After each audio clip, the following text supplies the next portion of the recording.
Ladies and gentlemen, thank you for coming here today to hear the good news about the education that awaits your sons and daughters.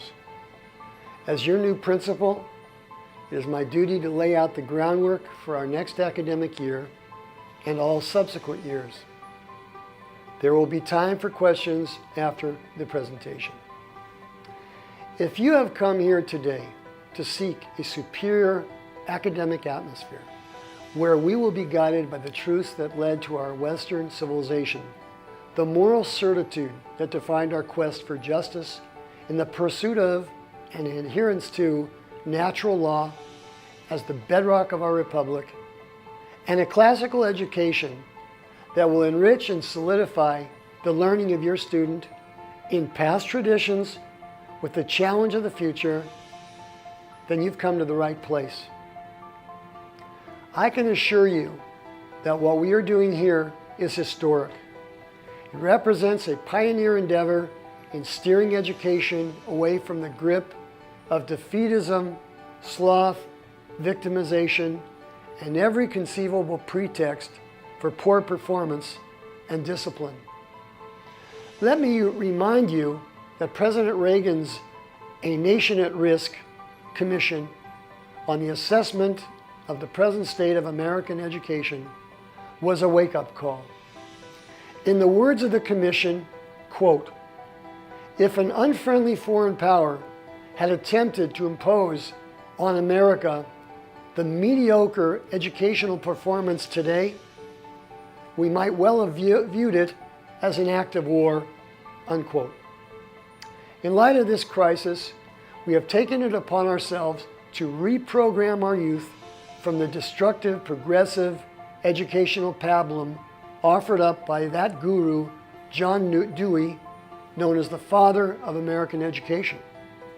His notion of our youth being like biological organisms without a soul or free will, simply adapting themselves to their environment, has taken a dangerous turn, as we can plainly see. Rosalie Gordon noted that Dewey's big push was the death knell of individualism, instead focusing on the group, zero independent thinking or individuality.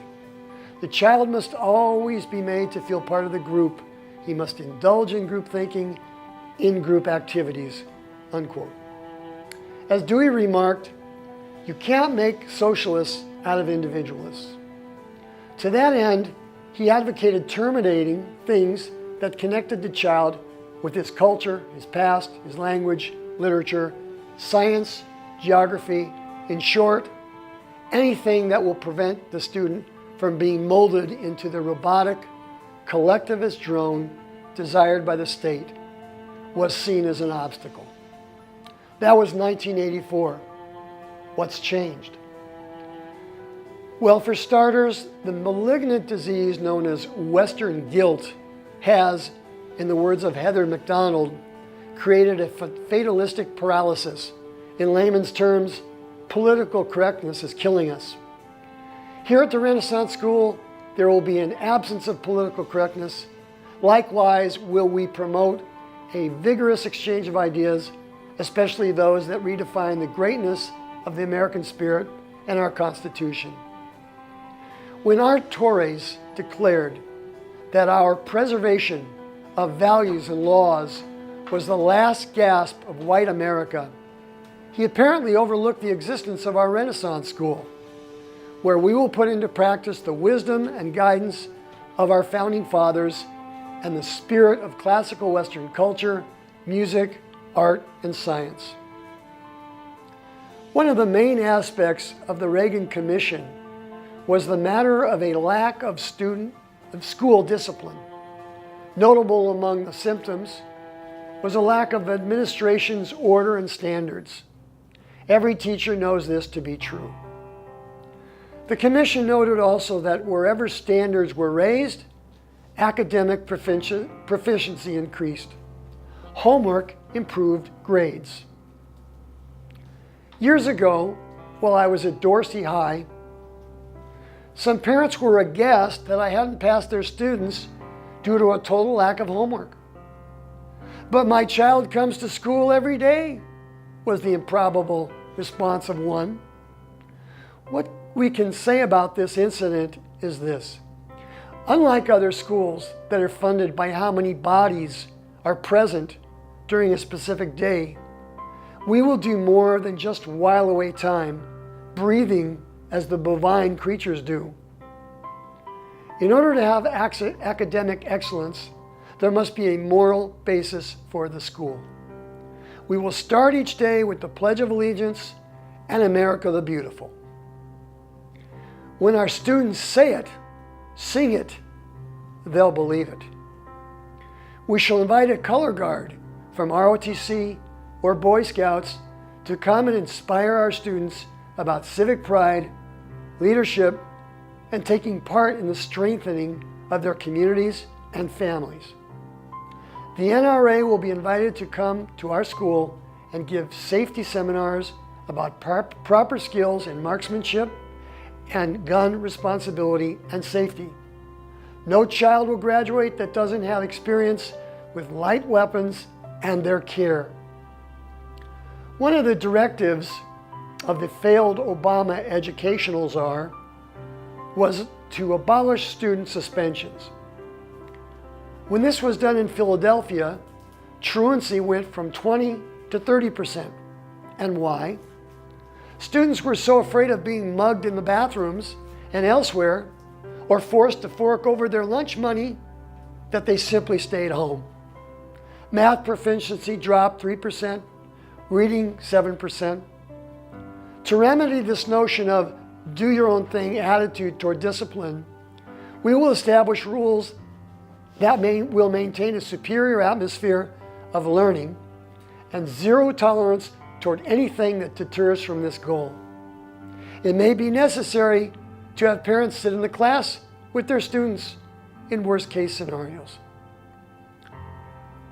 With the advent of so many questionable charter schools, we've seen a worrisome trend toward ridiculous and dangerous schools offering blandishments about phony curricula such as globalism, one world, environmental charters, human rights charters, Obama High School, Johnny Cochran School.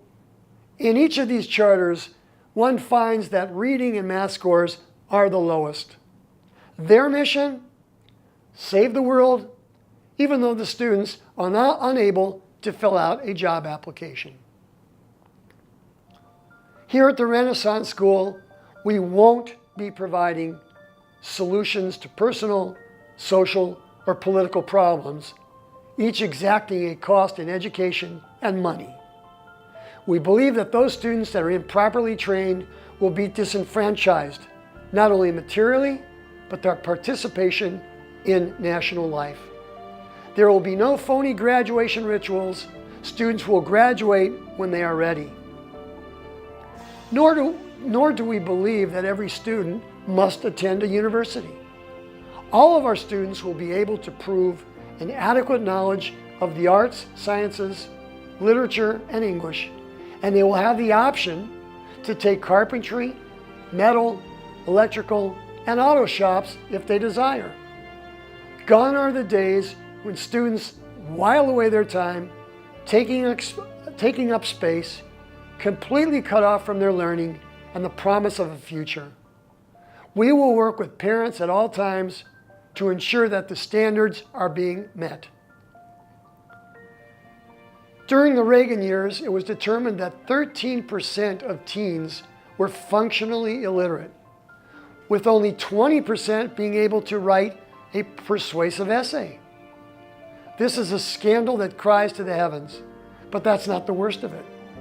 Standards have been so degraded that over 25% of college freshmen cannot pass basic English grammar and composition, instead wasting valuable time and money in remedial English classes in college.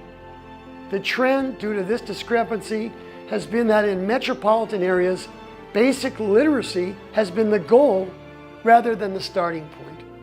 For many schools, maintaining enrollment is of greater concern than academic performance.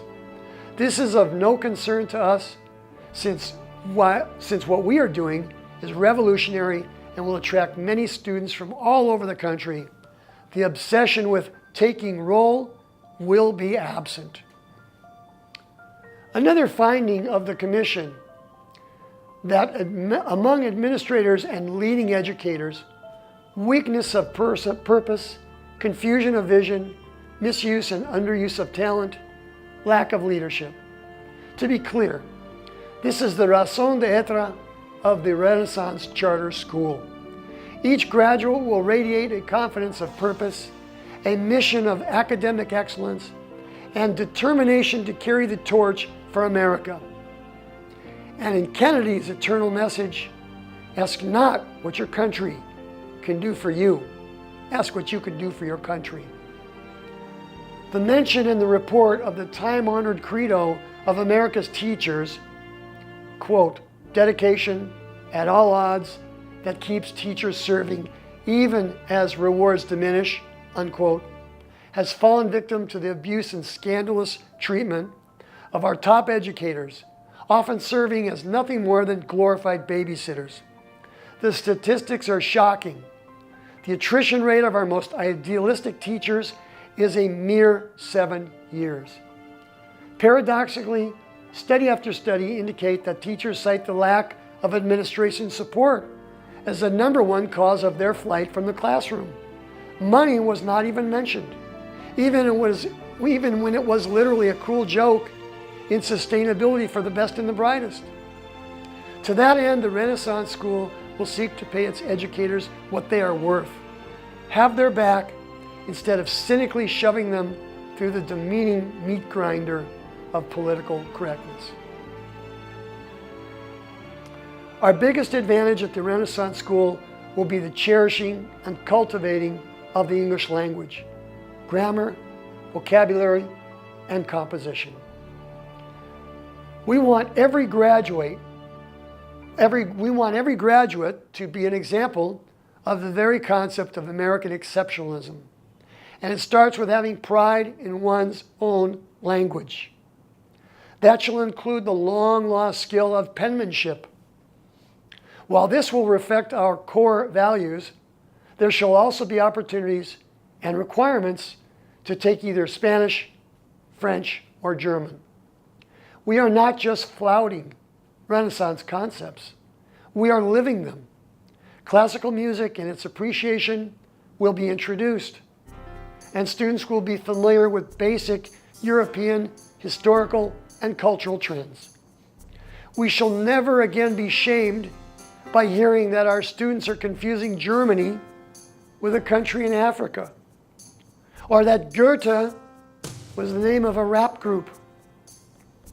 We expect that our revolutionary approach will be seen as a life raft for African American and Hispanic children held hostage by damnable inner-city bedlam.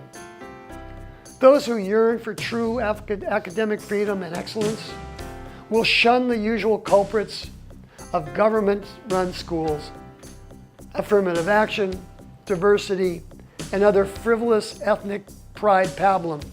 Instead, a new wind of individual freedom through performance and goals achieved will permeate our campus. Needless to say, a man is a mind with a physical body. Our goal will be to contract the best coaches and build athletes that will bring home the gold. Community and student pride will be built on a holistic foundation of the mind, body, and spirit. It is not enough for an outstanding, nationally recognized academic institution to be satisfied with mere academic excellence. It is our goal to fashion leaders, statesmen, and individualism that will lead to the betterment of America. We expect nothing less than members of Congress to be populated from the ranks of our institution. To the naysayers and cynics, we say, the existence of the Renaissance Charter School is long overdue. In those historic words of President Reagan, no dream or endeavor is beyond our reach. After all, we're Americans. Thank you for your support and encouragement as we pave new roads into total renaissance of American education. God bless you all.